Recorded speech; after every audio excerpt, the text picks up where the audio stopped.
Yeah, so again, it seems like you're saying this all hinges on the fact of Kyle placing himself in a situation and in the first place somehow foregoes him the right to self-defense. Well, is he the aggressor? That would be a very important question. Well, you're just backing up the aggressor. Obviously, the guy chasing him and trying to disarm him is the aggressor, but you're backing it up and you're saying that the Is guy. he the only aggressor?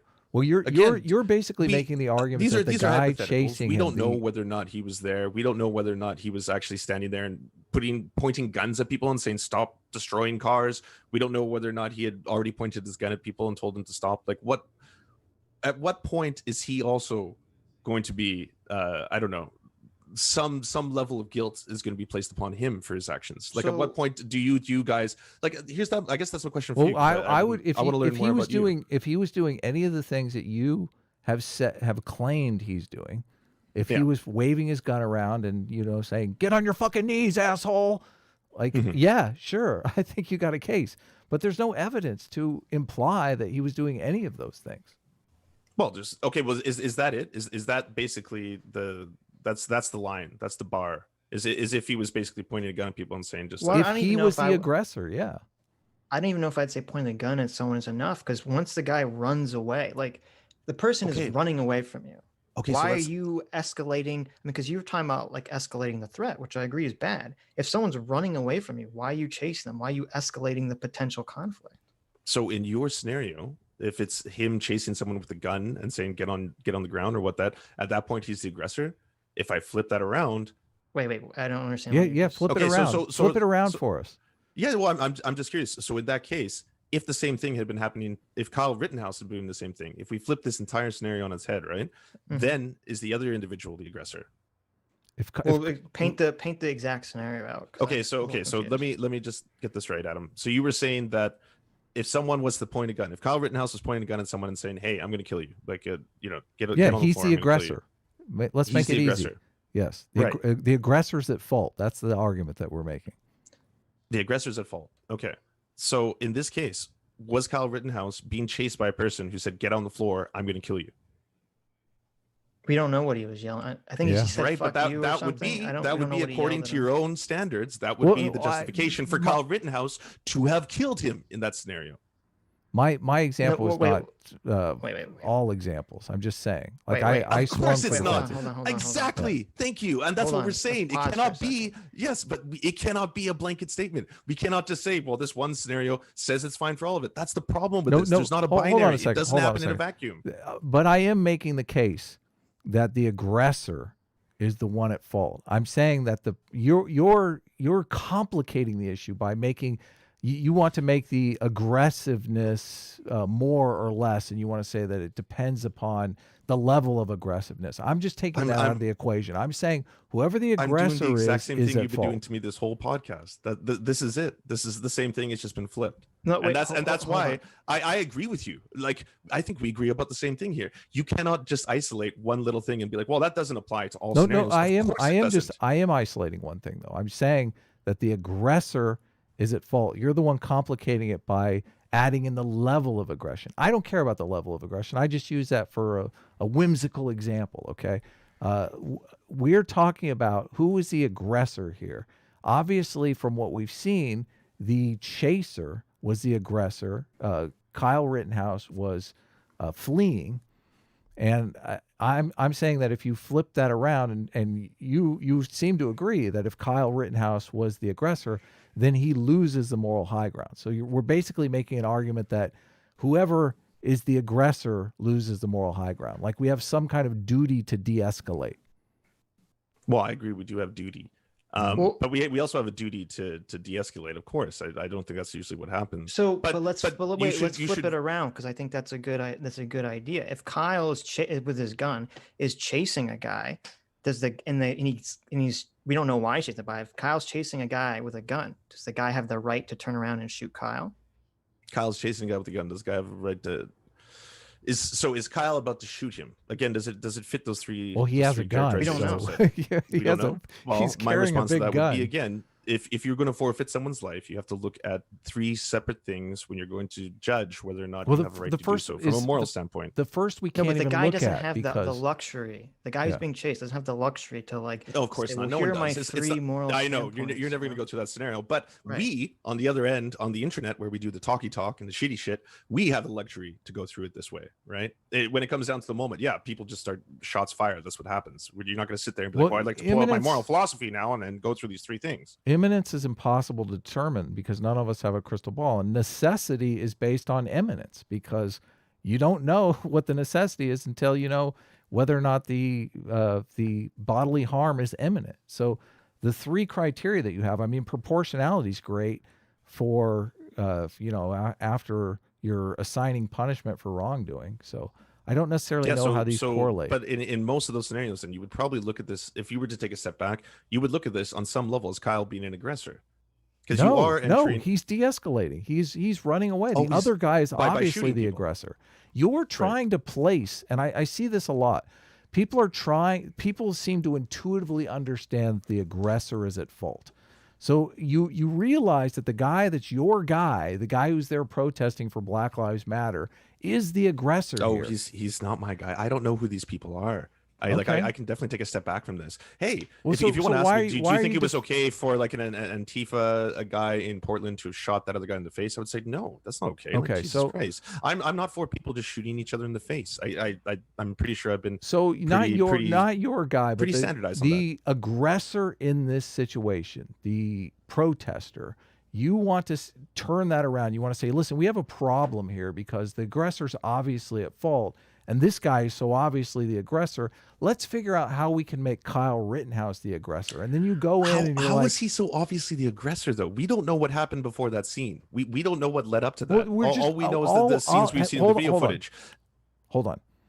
At any moment in an altercation, you can de-escalate, right?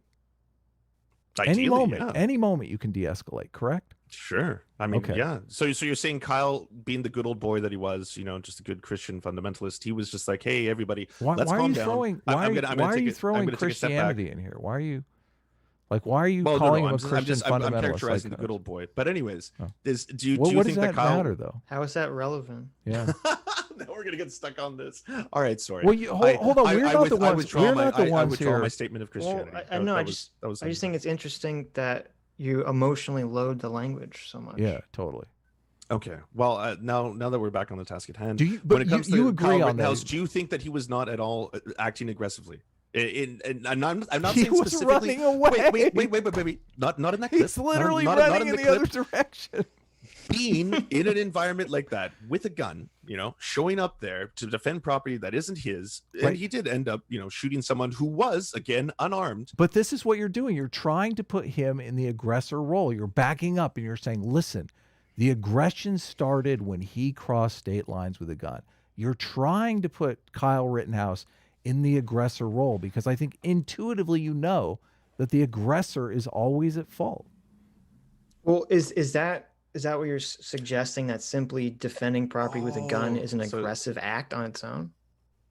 Well, showing up to an area to defend property that isn't yours with an open firearm, and then you ended up shooting someone, is an act of aggression. Of course, it's an act of aggression. And is that act of aggression alone merit someone attacking you?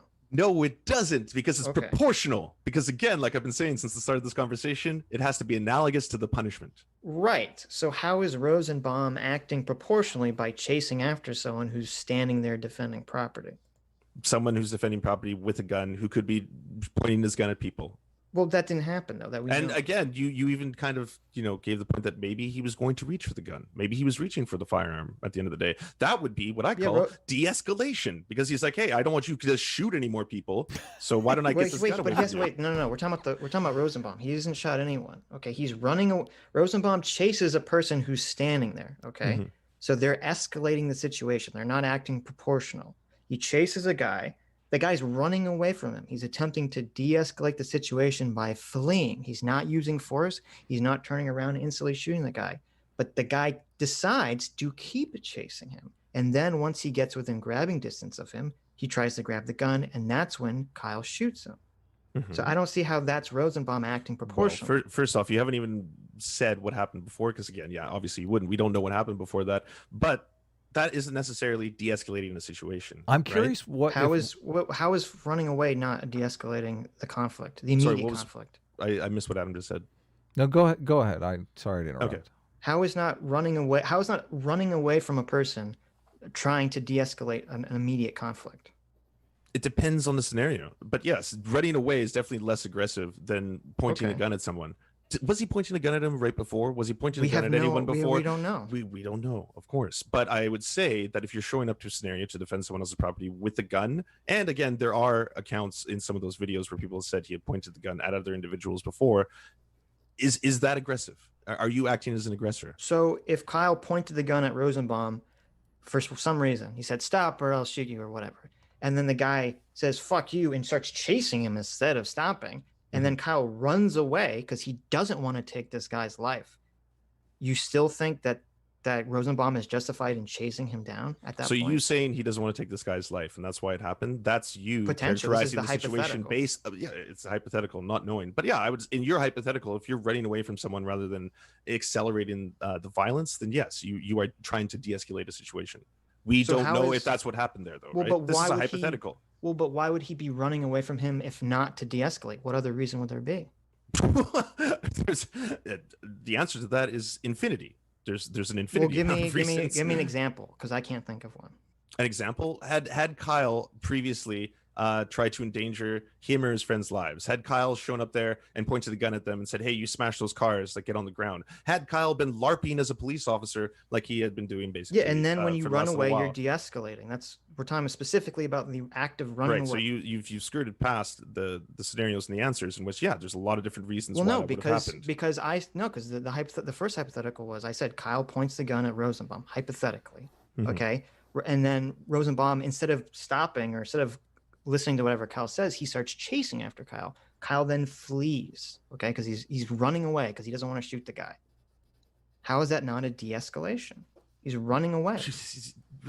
You just asked me. You asked me this exact question, like maybe like 2 minutes Right, ago. but then I but gave you then an answer, and then when I asked you to provide an example, you kept saying, "Well, what if he told the friends before the incident to do X?" And I'm so saying there's an that's infinite irrelevant, amount of though. reasons why they could have been having a confrontation beforehand. There's an Yeah, infinite but- amount of reasons why. but so We do- don't do know. So you- why even waste time on this kind Because of line of so what you're saying conversation? is that once you're saying that if someone starts a situation, hypothetically, they start a situation and then they try to run away, it doesn't matter. Once you start the situation, you just forego your self-defense rights. Well, What did you do also, before that situation? Of course it matters. Like that's why there's no such thing as just a cut and dry give me an answer to any of example. this. Give me because I can't think of something I just besides gave him you multiple saying, examples. And again, no, what is the point? Like because I you're can't. like, give me an example. Here's an example. You're like, okay, well, I guess in that made up example, that means something. Well, Again, no, this doesn't really get us I any didn't further see to the how the conversation. examples you provided didn't seem to merit it. Because I can't think of an example besides something like, "Oh, I just poisoned you and I have the antidote and now I'm running away and you're gonna Yeah. die." Like it's got to be something pretty immediate for you to chase a guy that down one's like good.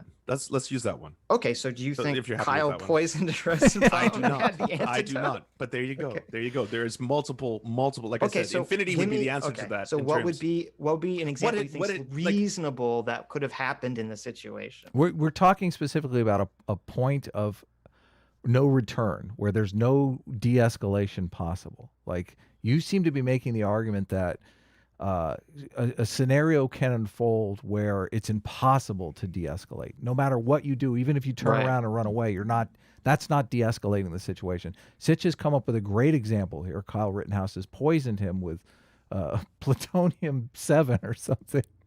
And he's Was the that the only one the Russian guy just? He's got the poisoned only, with? yeah, he's the only one with Okay. the antidote. Therefore, you have to chase him. That obviously is pretty farcical, but is there some other potential scenario? I can't think of one either. In which he had done something? Sure. Yes. Did Kyle Rittenhouse threaten him and all his friends? We're like, hey, I'm going to kill you. And then they were like, what? And then one Right. of them started chasing him. Sure. So you think if he threatened to kill him and then the guy chased him and then he runs away and the guy's still chasing him, then that's it. What do you mean that's it? That, In- that in he th- in that forgoes his situation- right to self-defense. He doesn't forego his right to self-defense. I mean, we're just, Well, this his is going to be moral an right hour is- of saying this, right? It again would come down to whether or not the imminence of the threat, the necessity, the proportionality, that's when it comes back down to that. And again, we could just keep giving hypotheticals. Well, what was the reason why? Why was he there? Right? It's we're just going in circles. Well, so based on the video, okay, so if you don't like the hypotheticals, based on the video, we don't know exactly what happened beforehand, except that Kyle put out a dumpster fire or participated in putting out a dumpster fire. And then the next video we see is that he's running away from a person. So based just on the video alone, wouldn't that be self-defense? So based on the videos as well, that have you talked about the fact that when Kyle is being interviewed, I think he's for the Daily Caller, I can't remember exactly, but yeah, in some of that footage, Kyle goes up to a group and there's about, I think, like 5 or 6 like what look like black teenagers, and he asked them, he walks up to them and is like, hey, if you guys need medical attention or anything, can you please come and help me? And one of them says, hey, aren't you that guy who was pointing your gun at me? And immediately when he says that, Kyle walks away. Kyle just like turns around and walks away from that conversation. Now, I'm not saying that's evidence of anything. This is just pure conjecture, but that is definitely characterizing it as if that had happened, had Kyle been pointing his gun at people and saying, hey, I'm defending property, that is a pretty intense act of aggression. If that's happening, right? That would, I don't know, maybe morally justify some people being like, we have to disarm that man. We have to take that gun away from him. Yeah, that's So- a question I wanted to ask. What Sure. would he what would Kyle have to do to justify some stranger trying to take his gun away? And you're saying just pointing it at somebody would be enough. So he doesn't have the legal ability to own that gun. He's not supposed to be carrying an open weapon at all. And again, like, you know, people don't know that. They could have thought he was 18. They could have thought he was 19. But if he's pointing a gun at people, yeah, is there any bigger form of aggression in terms of like threatening to kill somebody? Like, Why not just call and the police? are you saying that if anyone then wanted to pull the gun away from him because it's like, wow, this teenager who's pointing a gun at people, he could be dangerous, then is that not morally justified by them? Why to try not and call the disarm him? police? Why is it your Why not call the police? Well, but once the guy runs I think away, we've determined already that the police were kind of in Kyle's camps, right? Do you remember when Kyle was talking to the police, being buddy with them at the end of the entire event? Kyle has his hands up and he's like, "Hey, I just killed 2 people," and they're like, "Walk on by," and then he gets to go back to his own state. I'm just saying. He then turns himself in. You're proposing that someone perceived an imminent threat of Kyle Rittenhouse using his gun on people and took it upon themselves to apprehend him and take his gun from him. And you think that person is morally justified in taking the gun from him to try and stop him from killing other people? Even trying to take the gun from him, you seem to think is morally justified. Sure. Okay. Why not? Why not stop more violence? Why not de-escalate the situation? Isn't that what I thought we all agree? I thought we're all on the same page on this. Well, yeah, the guy's running away. He's de-escalating the situation. and calling you're the escalating police it by too further also chasing is him. like But we're getting off on the hypotheticals of Do you he genuinely pointed a gun. We don't know if he actually pointed Yeah, a gun. This totally. is all that's what I Speculation. originally asked you was based on just the video. We don't see him pointing a gun. We just see a person running away from a guy chasing him. Okay, Do you based purely on that, is that self-defense? on the same scenario? I'd give you the same answer. You keep going around. On that same I'm question. saying on just the video. alone. We don't know what happened beforehand. Let's assume nothing happened beforehand. Is Kyle based on just the video? Is Kyle justified? No. Why? Why? Because the person that he is killing, first off, does not have a gun. The person he's killing, like based on what we've seen, I can't ascertain whether or not that person posed an imminent threat to killing Kyle. Do I think Kyle is morally justified in defending property that isn't his? No, I don't think he's morally justified in that either. Do you understand that once a person takes your gun, that they have a gun? Oh, and then your idea is that they're going to take his gun and then use it against him. That's the whole reason why he shot him. That's the reason why he shot him. Well, Yes. we don't know the reason why we shot him. That's your reason why you think he shot him. Well, they say that he was the Rosenbaum was trying to take the gun away from him. That's So wait a minute. So But their criteria for based on the video alone of why he's not justified is because he couldn't mind read Rosenbaum and know his intentions, and because he was defending private property that wasn't his. He didn't know his intentions. Yeah, I'd say that's probably a fair characterization.